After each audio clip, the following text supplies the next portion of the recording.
आप में से जो कार्यकर्ता भाई ग्रामीण पृष्ठभूमि के हैं, जो गांव से आए हैं, उनको भी स्वदेशी आंदोलन चलाना है। उनको स्वदेशी आंदोलन क्या चलाना है?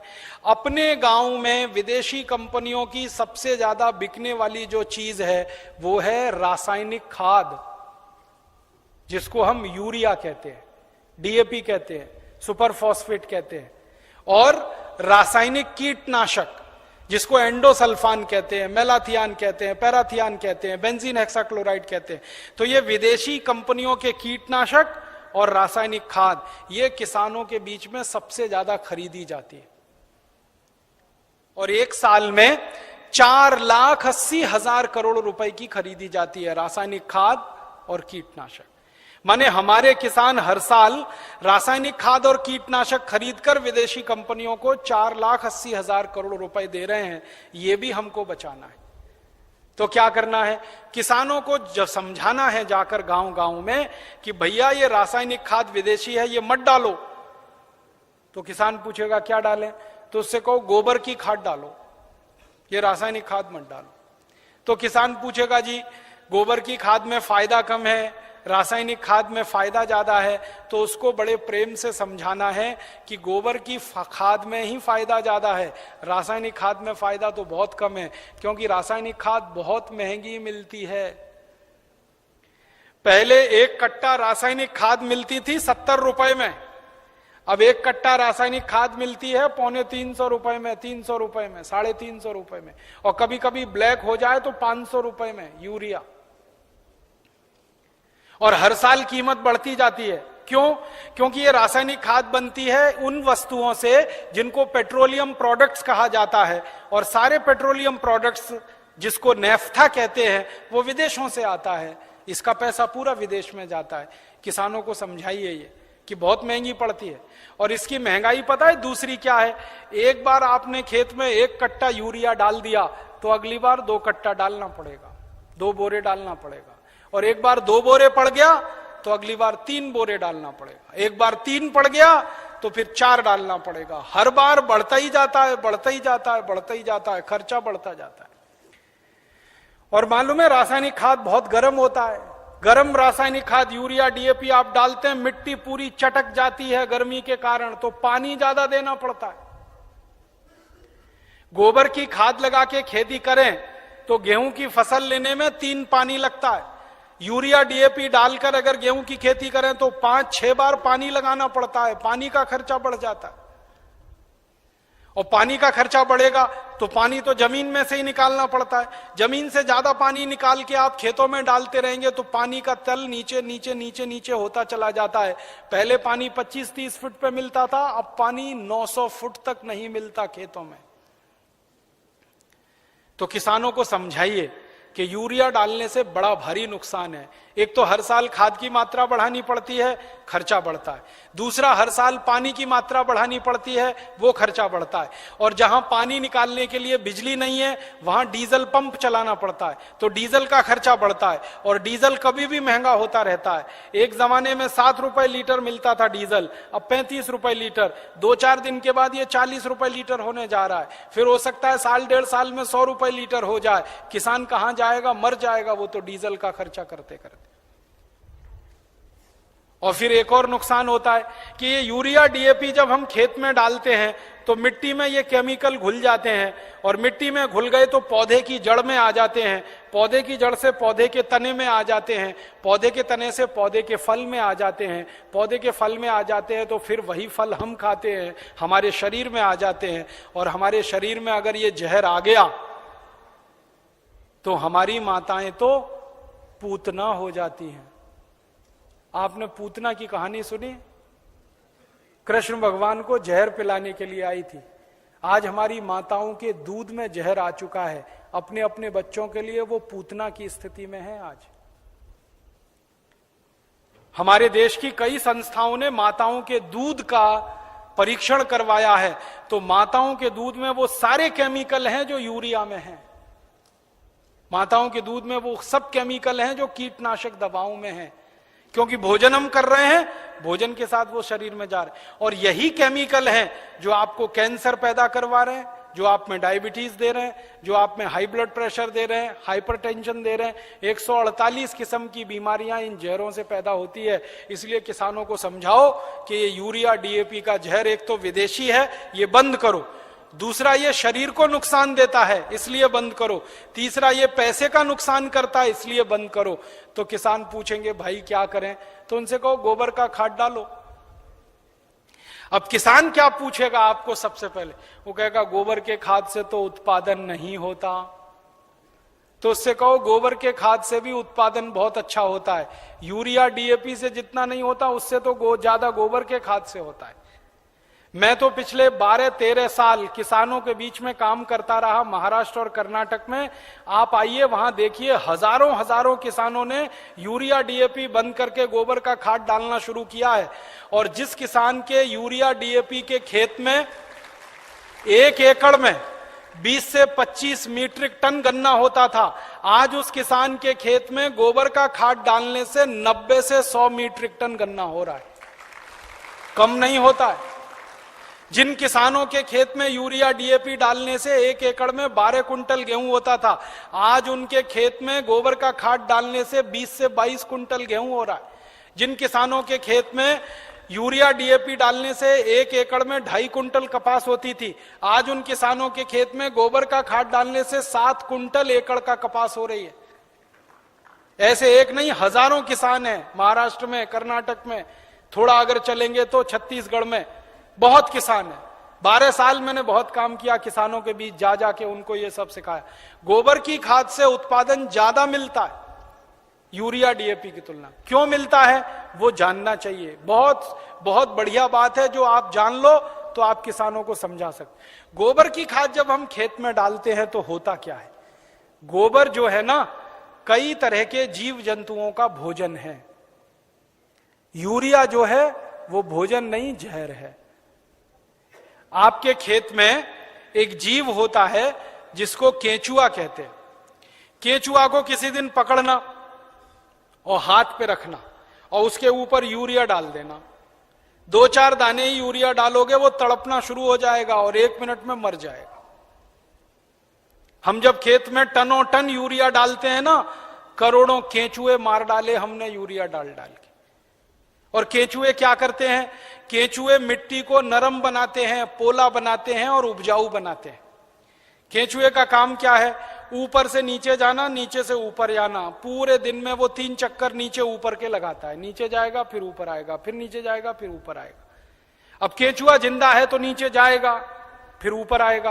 केंचुआ जब नीचे जाता है तो एक रास्ता बनाते हुए जाता है, ऊपर आता है तो दूसरा रास्ता बनाते हुए आता है।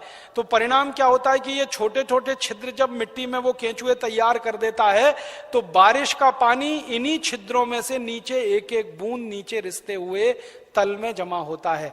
माने वाटर रिचार्जिंग का दुनिया में सबसे जबरदस्त काम कोई करता है तो केंचुआ करता है, और यूरिया के कारण ये मर जाता है। इसलिए यूरिया डालना माने किसान के लिए आत्महत्या करने के बराबर है। जिस किसान के खेत में यूरिया डलेगा, केंचुआ मर जाएगा। केंचुआ मरा तो मिट्टी में ऊपर नीचे कोई जाएगा नहीं, तो मिट्टी कठोर होती जाएगी, कड़क होती जाएगी। मिट्टी और रोटी के बारे में एक सत्य है कि इसको फेरते रहो, नहीं तो खत्म हो जाती है। रोटी को फेरना बंद करो, जल जाती है। मिट्टी को फेरना बंद करो, पत्थर जैसी हो जाती है। मिट्टी को फेरने का मतलब समझते हैं? ऊपर की मिट्टी नीचे, नीचे की मिट्टी ऊपर, ऊपर की नीचे, नीचे की ऊपर। ये केंचुआ ही करता है और कोई नहीं कर सकता।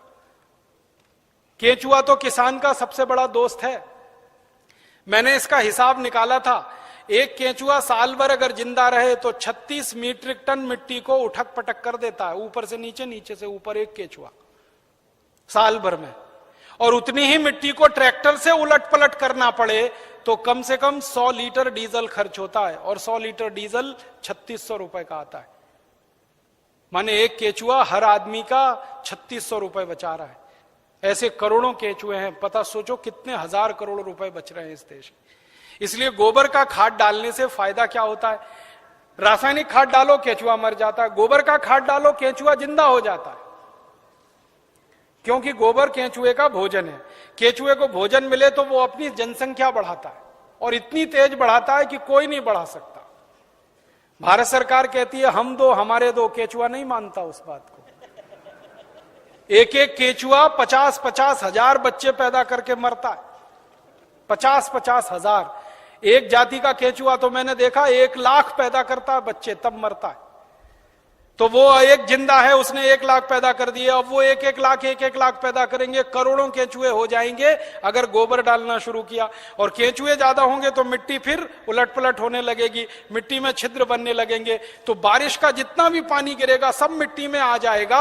और पानी मिट्टी में गया तो नदियों में बेकार नहीं बहेगा, तो बाढ़ नहीं आएगी, तो समुद्र में फालतू पानी नहीं जाएगा। इस देश का करोड़ों करोड़ों रुपए का फायदा हो जाएगा।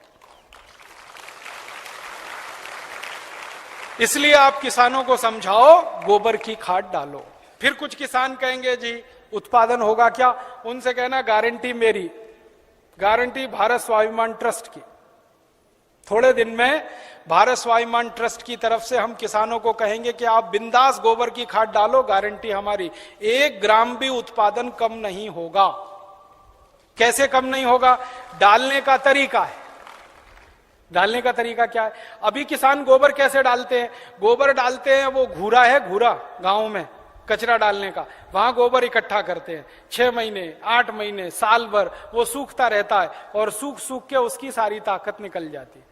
फिर वो सूखा हुआ गोबर हम डालते हैं, इससे उत्पादन ज्यादा नहीं आता। गोबर को हमेशा गीला डालना चाहिए, ताजा डालना चाहिए। गोबर को अगर पानी में घोल के डालो ना तो वही 3 गुना ज्यादा फायदा करता है। तो किसानों को यह समझाओ कि गोबर को सुखा के खेत में ना डालें, उसको पानी में घोल के डालें। तो कैसे घोलेंगे पानी में, उसका फॉर्मूला लिख लो आप। और जो जो गांव में जाने वाले कार्यकर्ता है, ये सब किसानों को आप बोलो कितना गोबर डालना है, कितना पानी उसमें मिलाना है, कितने बीघे के लिए काम में लाना है उसको। अब आपको मैं एक मोटी सी बात बता देता हूं। 1 एकड़, 1 एकड़ माने 2.5 बीघा, 5 बीघा नहीं, 2.5 बीघा। तो एकड़ 2.5 बीघे का हिसाब जोड़कर बताता हूं। एक किसान को एक बार में 1 एकड़ फसल के लिए कितना गोबर डालना पड़ेगा? गीला करके डालेंगे तो 10 किलो गोबर, बस 10 किलो गोबर, 10 किलो गोबर। फिर से सुन लो, 10 किलो, ज्यादा नहीं बोल रहा हूं, 100 किलो नहीं, 10 किलो गोबर 1 एकड़ के लिए। डालना कैसे? लिख लो 10 किलो गोबर। फिर इसमें चाहिए 10 लीटर मूत्र, जिस जानवर का गोबर उसी का मूत्र।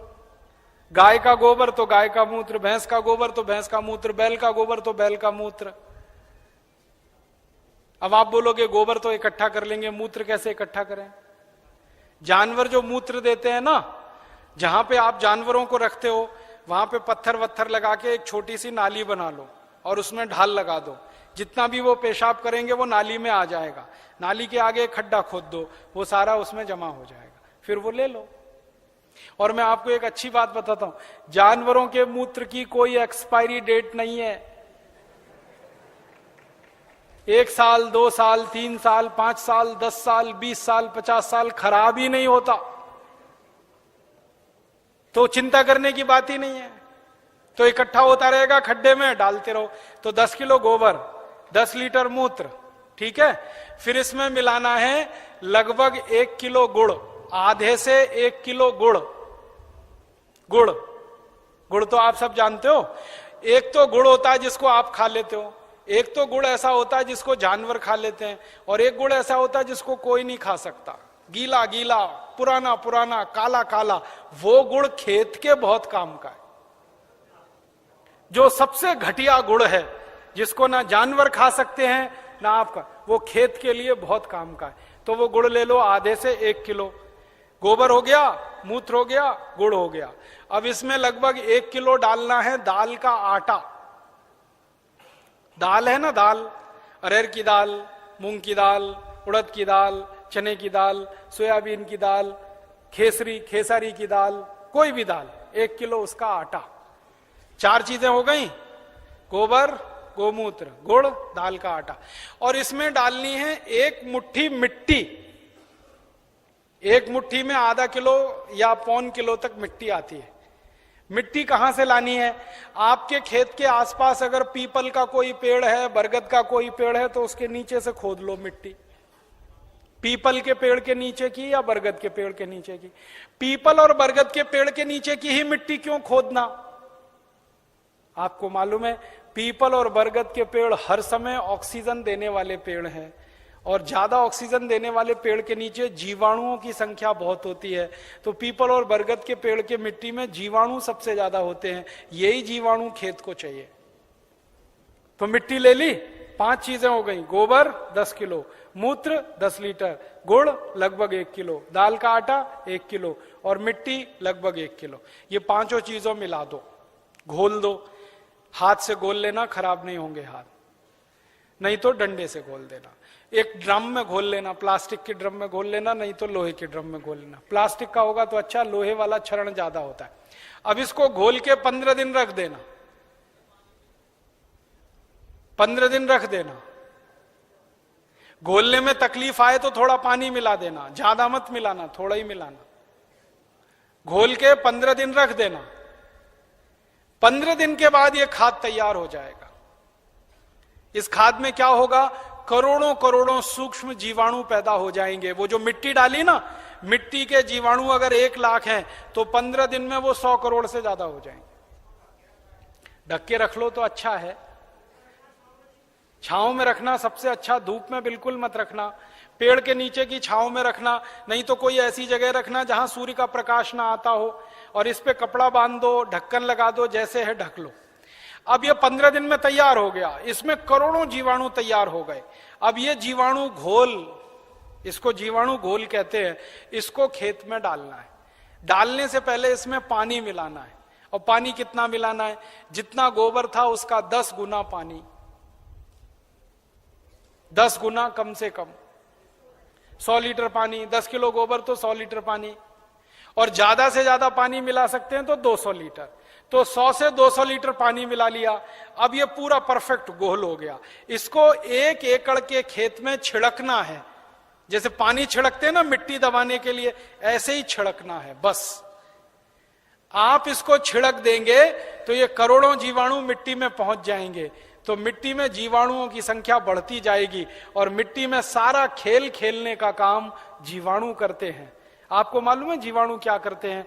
जीवाणु सारा काम करते हैं। पौधे की जड़ को नाइट्रोजन की जरूरत है तो ये जीवाणु उपलब्ध कराते हैं। पौधे की जड़ को कैल्शियम चाहिए तो ये जीवाणु उपलब्ध कराते हैं। पौधे की जड़ को आयरन चाहिए तो ये जीवाणु, माने पौधे को बड़ा होने के लिए जितने भी सूक्ष्म पोषक तत्व चाहिए और फिर वो हमारे शरीर में वास्तव में चाहिए, वो सब इन जीवाणुओं की करामात से ही मिलता है। तो पौधे की जड़ को भरपूर सूक्ष्म पोषक तत्व मिलने लगेंगे, पौधे की बढ़त बहुत तेज होगी, और जिस पौधे की बढ़त अच्छी होगी उसका फल अच्छा होगा, जिसका फल अच्छा होगा उसका उत्पादन अच्छा होगा। अब इसमें समय लिख लो, कितनी बार डालना, कब डालना। सबसे अच्छा तरीका यह होता है कि खेत को जब जोतने की तैयारी करें ना, जोतें, बीज डालने से पहले खेत जुताई होती है ना, खेत जुताई करते ही 1 दिन डाल दो। आज जुताई किया, कल डाल दो, जुताई करके डाल दो। ये पहली बार, ठीक है। फिर इसके डालने के 2-3 दिन बाद या 4 दिन बाद या 5 दिन बाद बुआई कर दो। है कितना डाल सकते हैं बताए ना? 1 एकड़ में जितना तैयार हुआ 200 लीटर वो। तो आपने इसको जोत के 1-2 दिन में डाल दिया, फिर बीज बो दो। बीज बोने के 21वें दिन में फिर डाल देना। आज बीज बोया तो ठीक 21 दिन बाद एक बार फिर डाल देना। क्या होता है ना, बीज में से अंकुरण होता है, और अंकुरण होने के 21वें दिन तक वो मिट्टी की ताकत से बढ़ता है। फिर 21 दिन के बाद वो सूर्य की ताकत से बढ़ना शुरू हो जाता है, फोटोसिंथेसिस जिसको कहते हैं, प्रकाश संश्लेषण की क्रिया। सूर्य ताप से खाना बनाना शुरू कर देता तो बढ़त तेज हो जाती है। तो और आप मोटी सी एक बात याद रखो कि हर 21वें दिन पे डाल देना। आज डाला, 21 दिन बाद डाला, फिर 21 दिन बाद डाला, फिर 21 दिन बाद डाला। तो एक फसल अगर आप समझ लो 4 महीने की है तो लगभग 5 बार डालना पड़ेगा। कोई फसल 6 महीने की है तो 7-8 बार डालना पड़ेगा। 8 महीने की है तो 10-1 बार डालना पड़ेगा। अब इसमें खर्चा क्या है? जानवर अगर घर के हैं तो गोबर फोकट का, मूत्र फोकट का, गुड़ मैं कह रहा हूं सबसे सड़ा हुआ, जिसको फेंक देते हैं वो भी फोकट में मिल जाएगा। पानी तो फोकट का है ही, थोड़ा दाल वाल लेना पड़ेगा तो उसका खर्चा आएगा, लेकिन किसान अगर दाल पैदा करता है तो वो भी घर की हो जाएगी। माने खाद बनाने का खर्चा लगभग शून्य आएगा, मेहनत लगेगी, पूंजी में पैसा कम से कम खर्च होगा। और ये खाद जो तैयार होगी इसमें जबरदस्त क्वालिटी है, क्योंकि इसमें कैल्शियम भरपूर, आयरन भरपूर, फास्फोरस भरपूर। क्या क्या इसमें है? गोबर है, गोबर में कैल्शियम है, आयरन है, सल्फर है, सिलिकॉन है, कोबाल्ट है, मैग्नीशियम है, मैग्नीज है, 18 सूक्ष्म पोषक तत्व हैं जो चाहिए मिट्टी को। फिर गुड़ है, गुड़ में जबरदस्त फास्फोरस है, गुड़ में जबरदस्त कैल्शियम है, फिर मूत्र में ये सब है। तो जो सूक्ष्म पोषक तत्व हमें चाहिए वही मिट्टी को चाहिए, वो सब इस खाद में भरपूर हैं। यूरिया में नहीं है, डीएपी में नहीं है, यूरिया में कैल्शियम नहीं है, डीएपी में कैल्शियम नहीं है। और कैल्शियम सबसे प्रमुख आधार है मिट्टी के लिए, क्योंकि खेत में कैल्शियम होगा तो पौधे में होगा, पौधे में होगा तो फल में होगा, फल में होगा तो भोजन में होगा, भोजन में होगा तो शरीर में होगा, शरीर में होगा तो हड्डियां मजबूत, हड्डियां मजबूत तो शरीर मजबूत। ये सारा साइकिल इसी कैल्शियम के उस पे है। तो ये तो गोबर की खाद से ही मिलेगा, यूरिया डीएपी से मिलने ही वाला नहीं है। तो किसान को ये समझाइए आप। अब आपको समझ में आ गया, हर 21 दिन में डालना है, जबरदस्त फसल आएगी। पहली बार जब आप डालोगे ना तो किसान थोड़ा झिझक करेगा, उसको भरोसा नहीं है, विश्वास नहीं है, तो उसको कहना कि भाई तुम डालो, नुकसान तुम्हारा नहीं होगा। मैंने बहुत किसानों का हिसाब निकाला है, खराब से खराब खेत में जब गोबर का खाद डालते हैं ना तो गेहूं का उत्पादन पहले साल की तुलना में थोड़ा ही कम आता है, लेकिन उत्पादन जितना कम आता है उससे ज्यादा खर्चा बच जाता है, तो वो बराबर मामला बैठता है। हम यूरिया डीएपी में खर्चा करते हैं हजारों रुपए का, तब उत्पादन लेते हैं। यहां खर्चा ही नहीं है, थोड़ा उत्पादन कम भी हुआ तो फायदा ही है, नुकसान कुछ नहीं, इसलिए किसी किसान का नुकसान नहीं। और 2-3 साल लगातार आपने डाल दिया तो उत्पादन बढ़ना शुरू हो जाता है, लगातार बढ़ता है। और 10-12 साल में तो कई खेत ऐसे हैं जहां उत्पादन सीधे डबल हो जाता है, 100% की बढ़ोतरी हो जाती है। नहीं, छानने की जरूरत नहीं है, ऐसे ही डालो। उसमें जितना कचरा है सब खेत में जाने दो, क्योंकि कचरे में जीवाणुओं की संख्या और तेजी से बढ़ेगी, छानने की जरूरत नहीं है। अब आप डालोगे कैसे, ये प्रश्न है। तो उसके लिए 4 विधि है। पहली विधि ये है कि सीधे डब्बा लो और छिड़काव करो, खेत पे भरो और छिड़क दो, भरो और छिड़क दो। अब कहोगे जी खेत बहुत बड़ा है, ये तो नहीं चल सकता, तो दूसरा तरीका बताता हूं। खेत में पानी लगाते हैं ना, पानी में डाल दो। नाली में से पानी जा रहा है ना, एक टंकी में भर के ये खाद रख दो, उसमें नल लगा दो, टोटी खोल दो, टपक टपक पानी में गिरता रहेगा, खेत में चला जाएगा। ये दूसरा तरीका। तीसरा तरीका यह है कि अगर किसी के घर में जानवरों की संख्या ज्यादा है तो गोबर ज्यादा होगा उसके पास, तो थोड़ा सा गोबर तो इसमें इस्तेमाल हुआ, बचे हुए गोबर का क्या करेंगे? तो बचा हुआ गोबर अगर सूखा है तो उसको इसी में डाल देना 15 दिन के बाद 200 लीटर पानी मिला के, तो वो गोबर भी गीला हो जाएगा। गीले गोबर के लड्डू बना लो और लड्डुओं को खेत में फेंक दो तो खाद पहुंच जाएगा। और एक तरीका है, खेत में से मिट्टी खोद लो, मिट्टी खोद लो, मिट्टी में ये पूरा घोल मिला दो, मिट्टी गीली हो गई, मिट्टी के लड्डू बना लो, लड्डुओं को खेत में फेंक दो तो खाद पहुंच जाएगा। तो पानी के साथ दे सकते हैं, छिड़क के डाल सकते हैं, गोबर या मिट्टी को लड्डू बना के डाल सकते हैं। और एक आखिरी तरीका है, स्प्रे मशीन अगर अपने पास है तो उसका आगे से नोजल निकाल दो, नोजल निकाल दो, फिर उससे स्प्रे कर दो। अब इसमें ध्यान ये रखना है कि ये फसल पे स्प्रे नहीं होगा, ये जमीन पे होगा, मिट्टी पे होगा। फसल पे डालने से फायदा नहीं मिलेगा, मिट्टी में डालना है इसको। तो अगर फसल ऊंची है तब कैसे डालेंगे? तब तो पानी लगाओगे तभी डालना सबसे अच्छा है। इसमें एक तरीका यह है कि खेत का मुहाना होता है ना, जहां से पानी घुसता है, वहां एक आदमी को बिठा दो, डब्बा लेके पटकता रहेगा, उसमें पानी के साथ जाता रहेगा और पानी के साथ पूरे खेत में बराबर मात्रा में जाता है और रिजल्ट उसका सबसे अच्छा आता है। और एक तरीका है इसको डालने का, अगर आपके घर में गोबर का वो बनाते हैं ना, क्या कहते हैं उसको, कंडा कहते हैं, उपला कहते हैं, क्या कहते हैं, कंडा उपला जो भी कहते हैं, उसको जलाते हैं, जलाने के बाद राख निकलती है ना, वो राख इकट्ठी कर लो और ये घोल और राख मिला दो और फिर लड्डू बन जाएंगे, फिर खेत में छिड़क दो, तो इसका तो जबरदस्त उत्पादन आता है। क्योंकि जो राख है ना, इसमें कई केमिकल अतिरिक्त हैं जो गोबर और गोमूत्र से भी ज्यादा है। तो ये तरीका समझ में आ गया। हर 21 दिन पे डालेंगे। 4 महीने की फसल है तो 5-6 बार डालना पड़ेगा, 6 महीने हैं तो 7-8 बार। इसी तरह से पूरी खेती होती रहेगी। गोबर किसी भी जानवर का, गाय का हो, भैंस का हो, बैल का हो, बकरी बकरे का हो, गधे घोड़े का हो, हाथी ऊंट का हो, कोई भी हो, सब चलेगा। मूत्र भी किसी जानवर का, ठीक है। और आधा आधा मिले तो वो भी चलेगा। गाय का आधा ले लिया, भैंस का आधा, किसी के पास गाय नहीं हो, किसी के पास भैंस नहीं हो, एक एक गाय एक एक भैंस, और खेत बड़ा है तो आधा आधा, सब मिक्सिंग करके चलेगा। बस एक ही सावधानी रखना कि जो जो गाय का गोबर लो तो वो देशी गाय हो तो अच्छा होगा।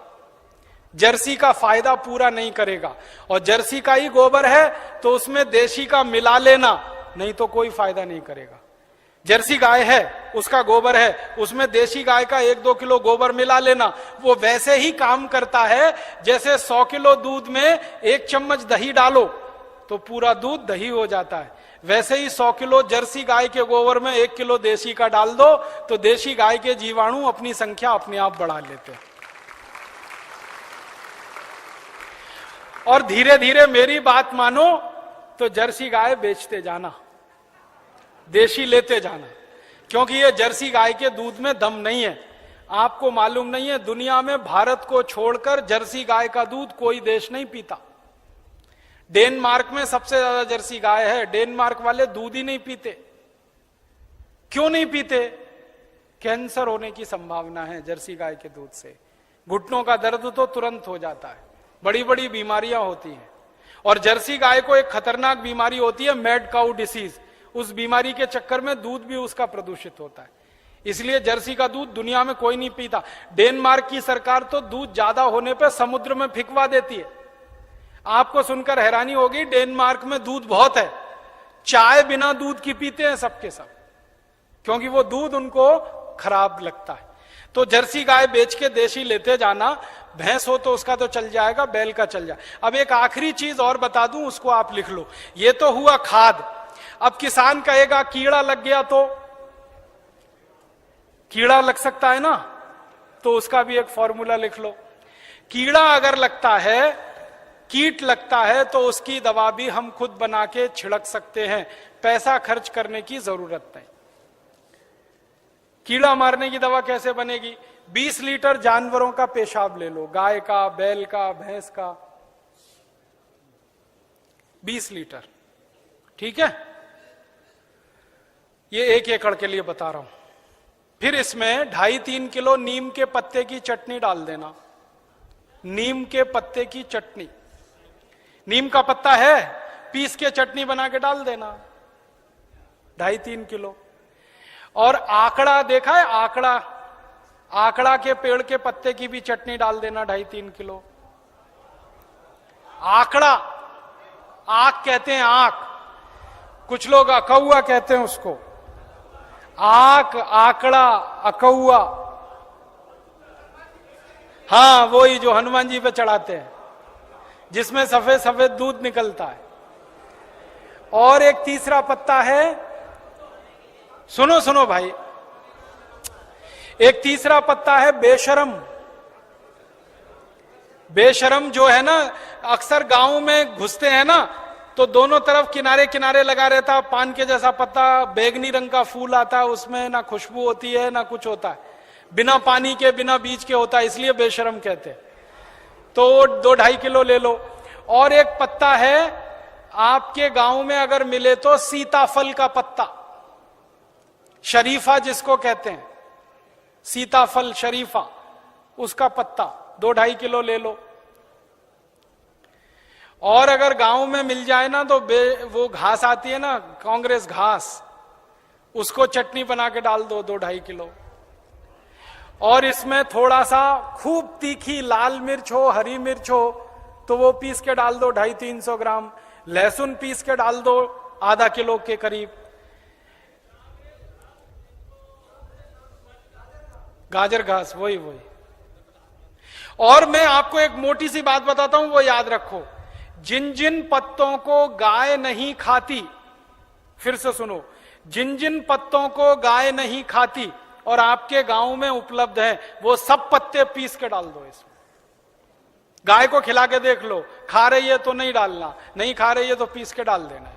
मोटी बात याद रखो। तो 3-4 तरह के पत्ते डाल दिए, थोड़ा लहसुन डाल दिया, थोड़ा मिर्ची डाल दी, 20 लीटर मूत्र में डाल के इसको उबालना है, गर्म करना, उबाल के ठंडा कर लो, ठंडा करके 200 लीटर पानी मिला दो। अब ये दवा तैयार हो गई, कीटनाशक। इसको स्प्रे कर दो किसी भी फसल पे, तो 48 घंटे माने 2 से 3 दिन में सारे कीट खत्म कर देता है। 1 पैसे का खर्चा नहीं होता, बाजार से कुछ नहीं लाना पड़ता। ये हर फसल में काम आता है, गेहूं में, चावल में, चने में, दाल में, मटर में, गन्ने में, हर तरह की फसल में ये उपयोग हो सकता है। तो कीटनाशक दवा बनाने का आपको मालूम, खाद बनाने का आपको मालूम। अब यूरिया, डीएपी और एंडोसल्फान गांव गांव से हमें बंद कराना है। 4,80,000 करोड़ रुपए किसानों का बचाना है, 2,32,000 करोड़ रुपए शहर वालों का बचाना है। ये दोनों मिला दें तो करीब 7-8 लाख करोड़ रुपए देश का हम बचा सकते हैं स्वदेशी आंदोलन की ताकत से।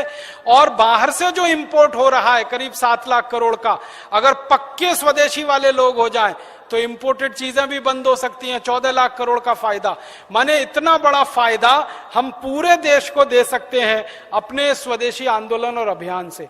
इसलिए स्वदेशी आंदोलन और अभियान को गांव गांव जाके चलाना है। और आपको इसके लिए उस जमाने में लोकमान्य तिलक ने जैसा परिश्रम किया, महात्मा गांधी ने जैसा परिश्रम किया, विपिन चंद्र पाल ने जैसा परिश्रम किया और क्रांतिवीरों ने जैसे परिश्रम किया, वैसा ही परिश्रम आपको करना है।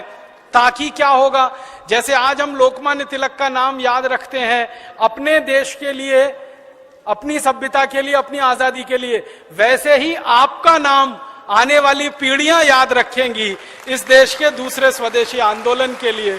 ऐसा कहकर मैं आपका आभार व्यक्त करता हूं, बहुत बहुत आपको धन्यवाद देता हूं।